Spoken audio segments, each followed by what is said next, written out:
অল্প বয়সে দাদার এক বন্ধুকে ভালোবাসতাম। বলার চেষ্টা করেছিলাম, বলতে পারিনি। ভয় হতো, যদি না বলে দেয়।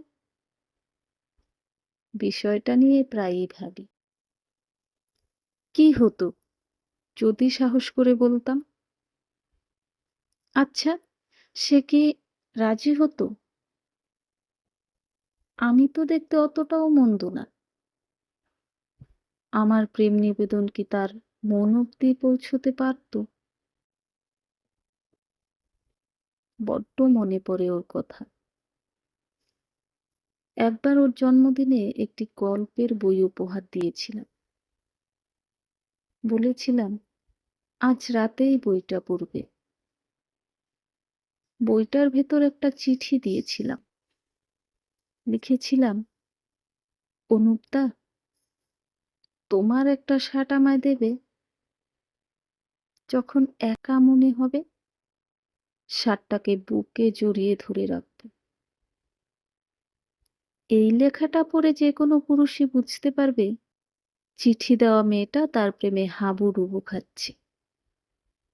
কিন্তু অনুপদা বুঝতে পারেনি। বুঝবে কি করে?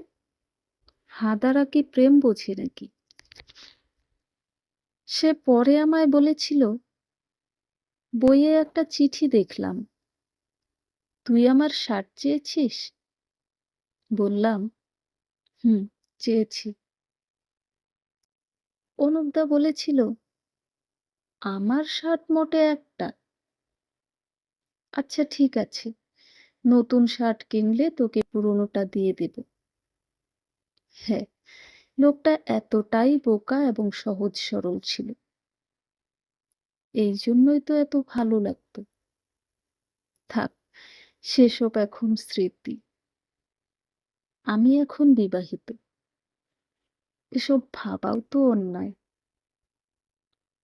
বিষাদময় এক বিকেলে জানালার কার্নিশ ধরে দাঁড়িয়ে বাইরের শিমুল গাছটার দিকে তাকিয়ে আছি। ফোন বেজে উঠল। অচেনা নাম্বার। ধরলাম। ওপাশ থেকে পুরুষালী কণ্ঠ ভেসে এলো। 10 বছরেও আড়ষ্টতায় কখনো বলতে পারিনি। আজ বললাম, ভালোবাসি রাজকন্যা। এতটুকু বলেই কল কেটে গেল। কে কে ছিল ছেলেটা? দিবারাত্র উৎকণ্ঠতায় কাটতে লাগলো। বুকে ইদানিং ভীষণ ব্যথা বোধ হয়। প্রথম প্রেম সযত্নে বুকে লুকিয়ে রেখেছিলাম।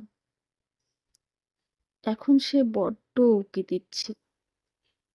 প্রথম ভালোবাসা কখনো ভোলা যায় না।